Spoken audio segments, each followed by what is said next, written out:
Hello and welcome to Network. My name is Phumelele Zondi with your technology and social media news. We'll take a trip around the African continent today. Remember, you can find us on SABC Network. Now, that's on Facebook, Twitter, and Instagram. It's News Network at sabc.co.za on email.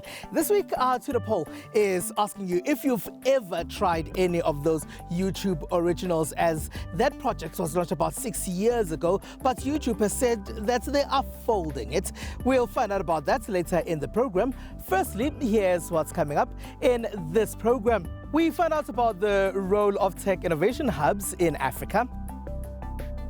Netflix has no show from Africa in its top 10. So is Africa really benefiting from this platform and other similar platforms?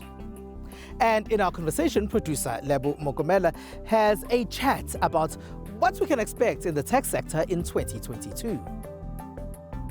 Tech innovation hubs play a critical role in determining the direction that tech innovators in a country are going to take. They have been important in Silicon Valley in the United States of America as well. But as Africa's economies take a new direction, then those tech innovation hubs have come here too, and they're playing the same role that they played in Silicon Valley as well. When we think of successful startups, a few key things tend to spring up in people's minds. Silicon Valley, the garage spaces of Apple, Amazon, and Google before they became international tech giants we can't live without. While Silicon Valley is the historic center of technological innovation, we are now seeing the development of innovation hubs in Africa. They often assist in the direction tech development will go in the country and link up those with brilliant solutions to companies and individuals with big pockets to help them see their solutions through. These spaces also encourage collaboration and create a vibrant ecosystem for startup founders. Kenya, which gets a huge share of venture capitalist funding in Africa, embraced this idea a few years ago. They are investing in resources that promise to give growth in key sectors driving innovation today.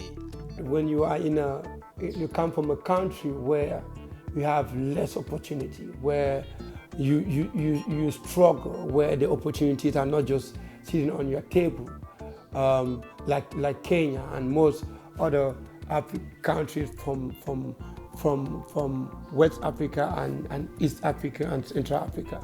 You embrace that wholeheartedly. You give everything for it.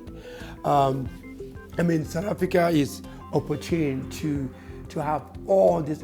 Africa is like a luxury kind of a country where it's like everything is on the table. The government is doing their best. To do everything right, make sure that there's funding, there is finance, here and there. In 2007, Kenyan telecom company Safaricom launched its M-Pesa mobile money service to a market lacking retail banking infrastructure, yet abundant in mobile phone users. The idea had initially came from a local student. So it's that student who created a predecessor to how we all use our mobile phones to do banking today. The government needs to play a critical role. Policy is key for entrepreneurship development. It is key for startup. It is key for ecosystem. Development. We need to open. We need to embrace. And I think that's what M-Pesa has grown the way it got the support that it got, because the government see it as a way to actually help the open doors. The Let's Drift app is a community of adventurous individuals who organize hikes within and out of Nairobi. It's a subscription-based app. It is one of the success stories from a tech hub called Nairobi Garage.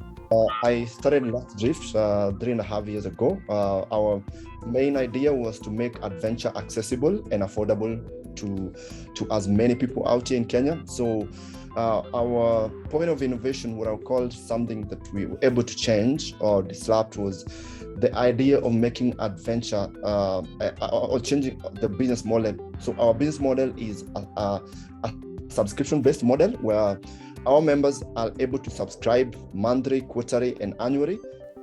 Nigeria is also positioning itself as a critical player in the age of innovation. The Impact Hub in the area in Ikoyi in Lagos is their big space for individuals with amazing tech ideas. A lot more people are getting more comfortable with working from home and working with companies abroad, because it definitely pays more, really. If you're a software engineer, you don't want to just go to a bank and be the software engineer in that bank alone and just collecting one salary from them, when you can multitask, or when you can expand your revenue stream. So I think the future really is not just about entrepreneurship. Entrepreneurship is important. And why I say that is that ease of doing business in Africa is not yet at where it's supposed to be. Here at home, such solutions are conceptualized around how they can best support the communities they exist in. Tshimologong is in Braamfontein, in the center of Johannesburg, one of Africa's top innovation cities. The center hosts a thriving startup community. I applied online.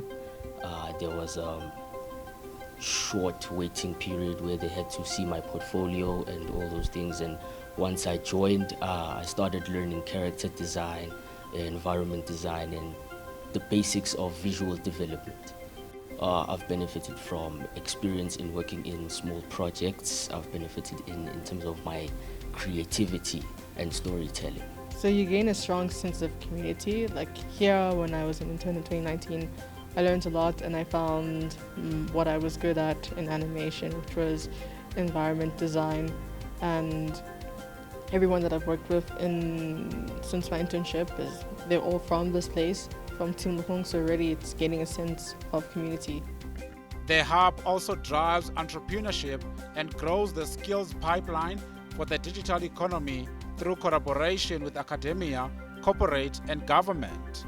Innovation hubs, I think, are key. And really what they do is to give you a fighting chance of success. What we see is that ideas are plenty, but those need to be nurtured in a safe space where learning can happen. Learning as in book learning, but also being able to draw on the experiences of others in a structured way.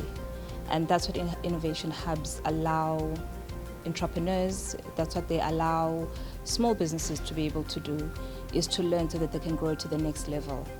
And the beauty about innovation hubs is that they don't only support the very early stage person starting with an idea, but they create a safe space for learning and growth, even for any business that needs to move to the next level.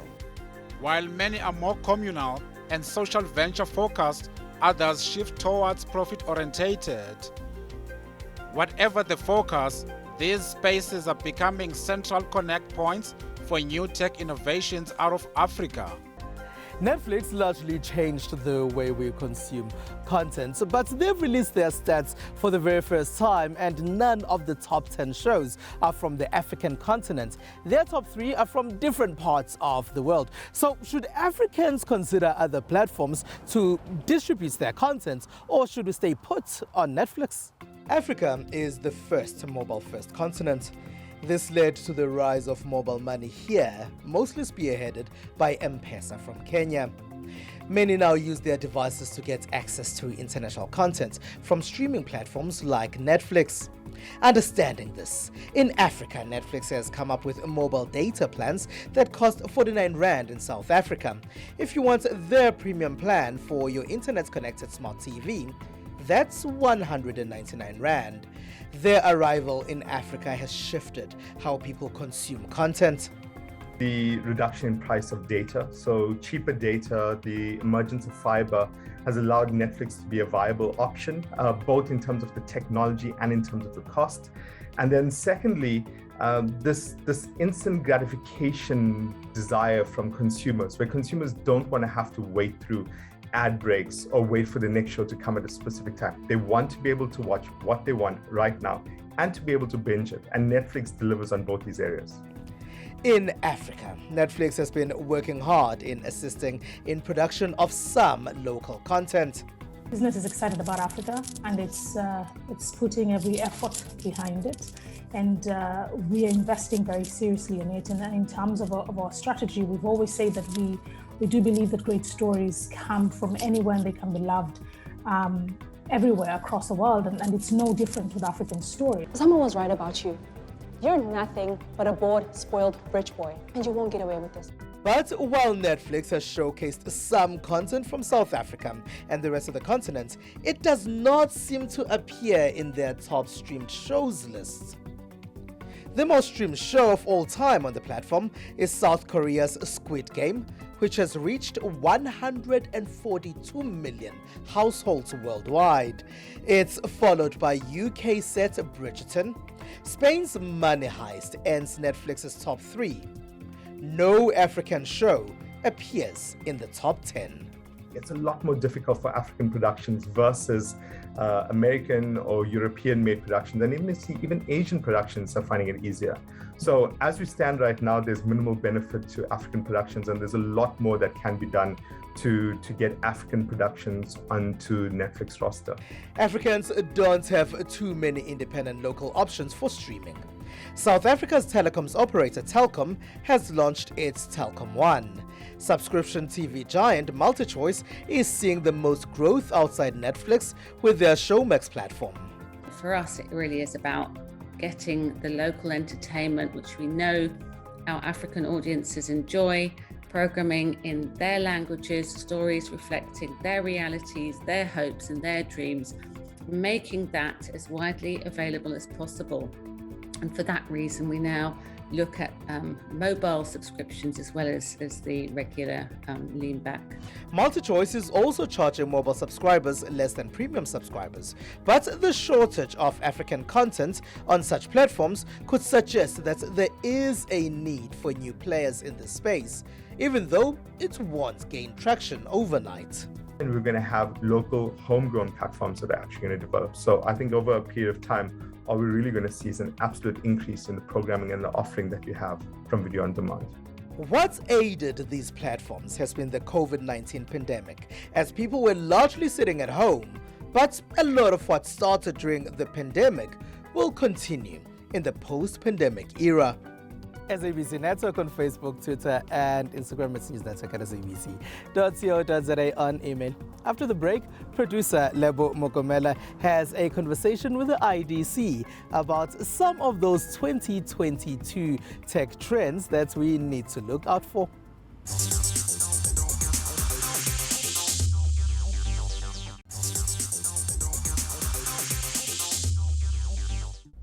It's SABC Network on Facebook, Twitter, and Instagram. Welcome back.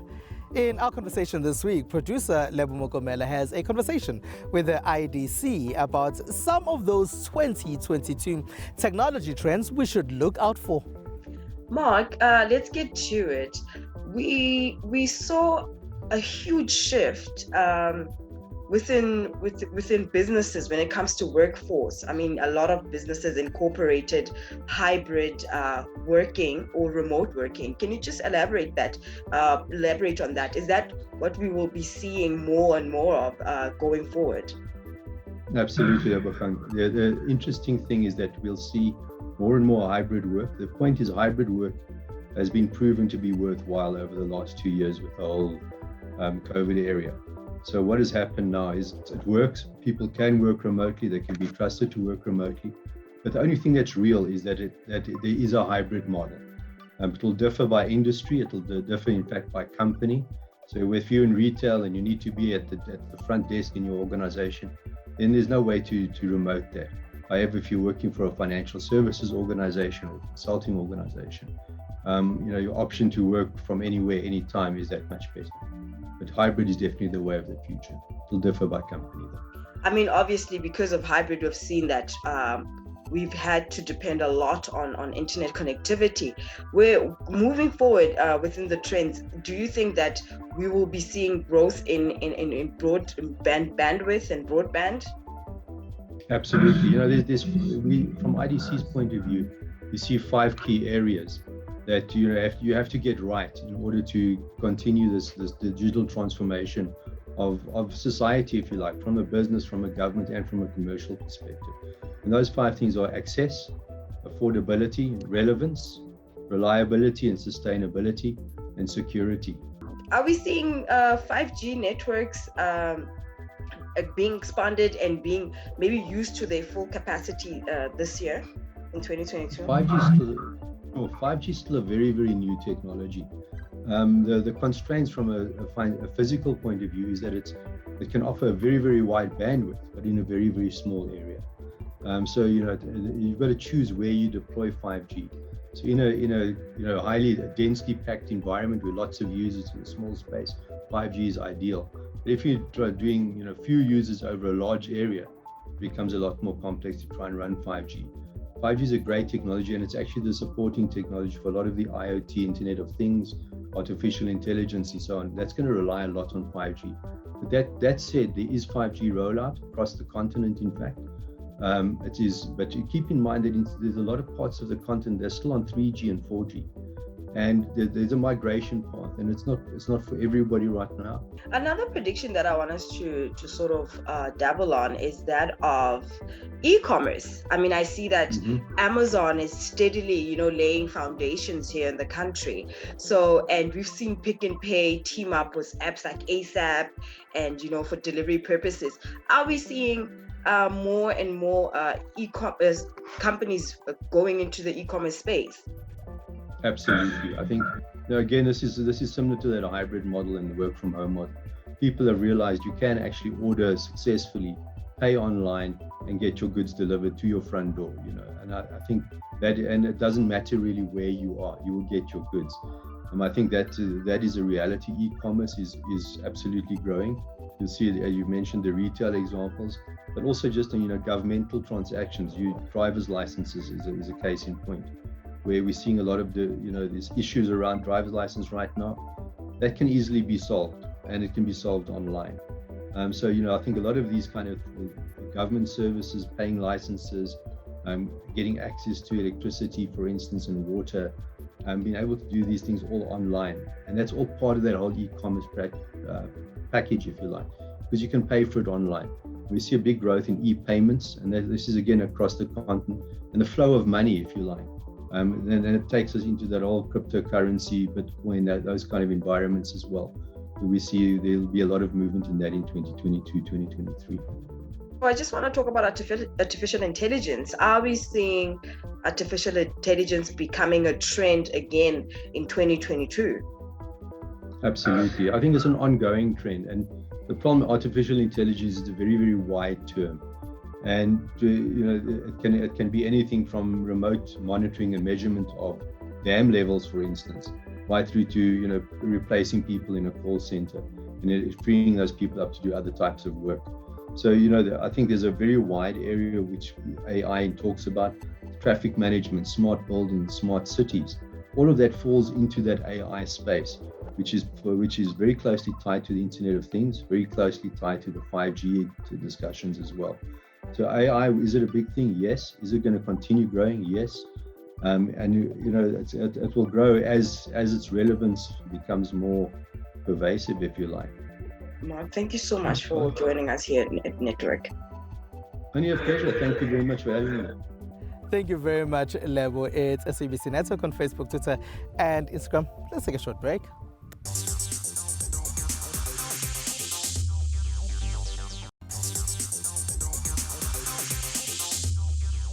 It's SABC Network on Facebook, Twitter, and Instagram. Welcome back. Here's what else took place in the rest of the world in the technology space. A robot dog has been given new powers to work out how to walk over any terrain by combining what its senses can see with what it knows about its surroundings, just like people or animals. The research by ETH Zurich effectively allows Animal, a four-legged robot dog, to move quickly over rough terrain while still taking care, a new trait for robots. Until now, like when the robot used perception, mostly they were just assuming that the map is always correct. So if there's a step in front, the robot trusts the map and steps on it. But often when we go outdoors, this doesn't happen. Like when you go into the tall grass and those obstacles appear as kind of a obstacle, like steppable object for the robot.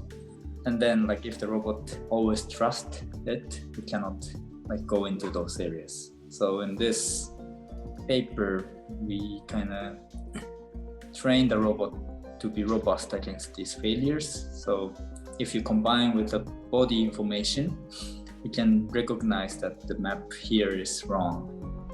Hundreds of four-legged robots, many of them made by Hyundai-owned Boston Dynamics, are already in use, some in hostile industrial environments, including one performing survey work in Chernobyl and another working on a BP oil rig in the Gulf of Mexico. Microsoft Corp announced it will be acquiring Call of Duty video game maker Activision Blizzard for $68.7 billion in cash, the biggest deal in the sector that would help the Xbox maker become the third largest gaming company by revenue. Microsoft's trying to get content that is exclusive to Xbox.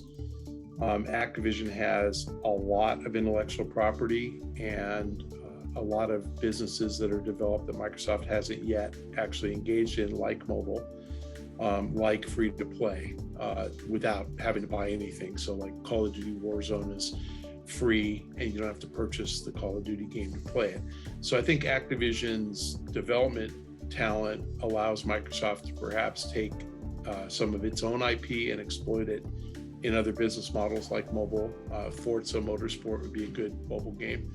I think that Activision's giant library of intellectual property, all the Blizzard stuff, Diablo, StarCraft, World of Warcraft, Overwatch, Heroes of the Storm, Hearthstone, gives Microsoft access to stuff that previously wasn't big on Xbox but could be, and wasn't part of Game Pass but could be. Microsoft has been making big investments in gaming, scooping up Minecraft maker Mojang Studios and ZeniMax in multi-billion-dollar deals in recent years. Activision's library of games such as Call of Duty and Overwatch gives Microsoft's Xbox game platform an edge over Sony's PlayStation, which has for years enjoyed a steadier stream of exclusive games.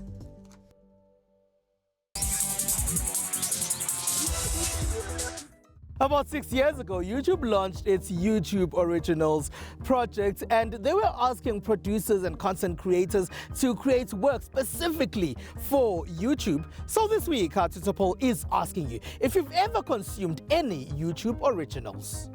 11% of those that responded to our poll say yes, they have watched YouTube Originals. The overwhelming majority at 45.6% say no, they've not.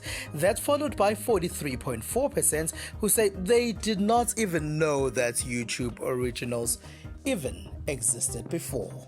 And thank you very much for taking this technology trip around Africa with me. That's it. That's all we have for you. Find us on SABC Network on Facebook, Twitter, and Instagram. It's newsnetwork at sabc.co.za on email from me, Spumelele Zondi, and the rest of the team.